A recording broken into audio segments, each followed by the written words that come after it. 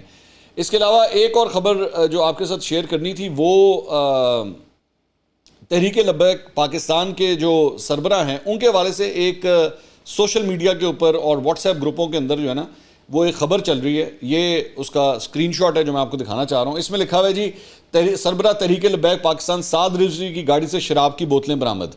اور اس میں لکھا ہوا ہے جی سعد رضوی لاہور سے اپنے آبائی گاؤں جا رہے تھے، اور چینل 24 کا اسکرین شاٹ جو ہے نا وہ چلا ہے. ہم نے اس کو چیک کیا. ایکسپوز پروپیگنڈا ایک ٹویٹر اکاؤنٹ ہے جو اس قسم کی جعلی خبروں کو ایکچولی ڈیبنک کرتا ہے اور فیکٹ چیک کرتا ہے.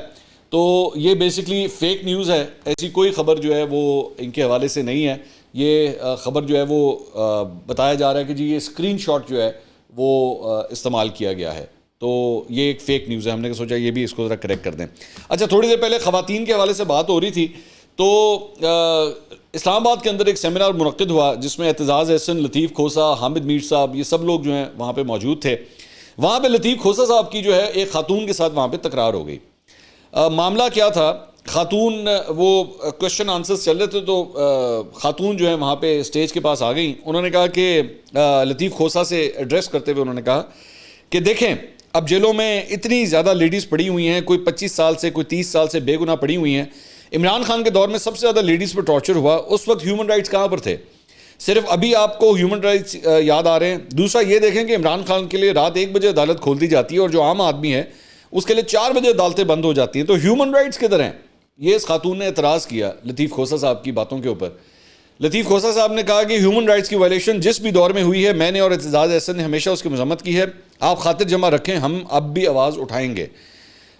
دیکھیں شیریں مزاری کی 5 دفعہ ضمانت ہوتی ہے ہائی کورٹ سے، وہ نہیں جاتی، لیکن جب اس کو دھمکی دی جاتی ہے کہ تمہاری بیٹی ایمان مزاری کے ساتھ وہ کریں گے، تب پھر ہال میں شیم شیم کے جو ہے نعرے لگنا شروع ہو گئے. انہوں نے کہا آپ کو پتہ ہے کہ جو خواتین اس وقت جیلوں میں ہیں ان کے ساتھ کیا ہوا ہے؟ کبھی نہیں ہوا تھا پہلے. آپ ٹھیک کہتی ہیں کہ جو عمران خان کے وقت میں اندر تھیں وہ بھی غلط تھا، لیکن ان کی ننگی تصویریں کر کے کبھی کسی نے دھمکی نہیں دی کہ تم نے سیاست میں رہنا ہے یا نہیں. تو خاتون نے کہا کہ سر کبھی اداروں پہ حملہ بھی نہیں ہوا اس طرح، سر کبھی کسی نے جی ایچ کے اوپر حملہ نہیں کیا تھا، لیکن اب بھی ہوا ہے.